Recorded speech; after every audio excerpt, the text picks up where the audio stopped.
that this land has been utilised for thousands of years. But typically it's been used for seasonal hunting, ceremony, and also as a trade route in the summer months.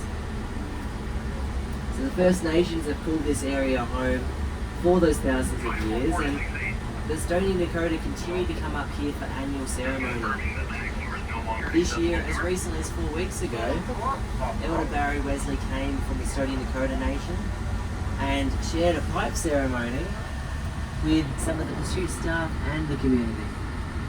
And we came out onto the ice and we got to share some of the cultural stories and significance behind the glacier, because what is there is very important, not just to where we are right now, but also the flow on, the melting water.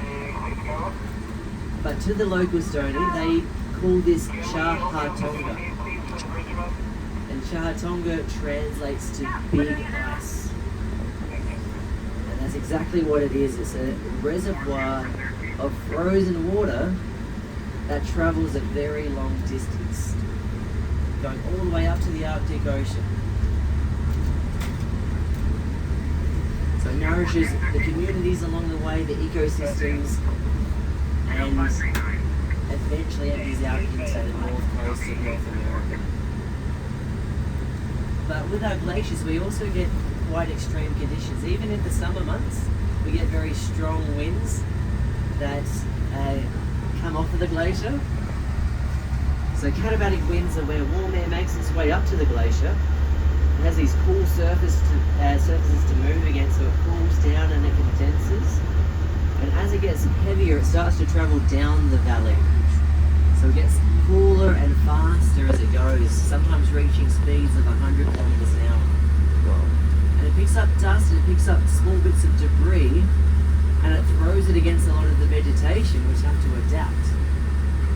So some of our trees, the Engelmann spruce on either side of us, will grow their branches on one side, and that's to conserve their energy because of the extreme cold and strong winds. And some of these trees might not look too old, but they're up to 200 years old. Whoa. It's because the winters are so long at this elevation that they're not able to tap into the nutrients within the soil until the ground thaws, and that takes a long time. Sometimes it's only 5 months of the year that they can grow. And where you're going out into the glacier, it's much more of a desolate environment. It's also dynamic, so lots of unstable rock, glaciers with ice that's moving, and also a lot of avalanche activity, particularly in the winter months. So the only animals that go out to glaciers are us.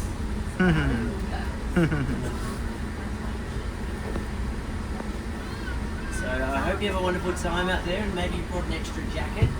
It does get a little bit cooler with the winds that come off the glacier. And I can see your fantastic guide Logan, he's out there waiting for you. And the ice explorer that you're going to be journeying out onto. So when you're ready, make your way down. And I'll be beside the door to help out. Thank you. How's it going? Hi. Oh, sorry there, folks. He's just going to grab the ticket for me, yeah. Now when you're ready, feel free. 53 total. Got a very eager group, I see, yeah. I do, we're excited to get out. Okay, perfect. And then it's not a wheelchair tour anymore. It was canceled, so I'm stuck here. All right. Hi. Exactly. I've got wheelchairs, but it's not for this. Oh, yeah.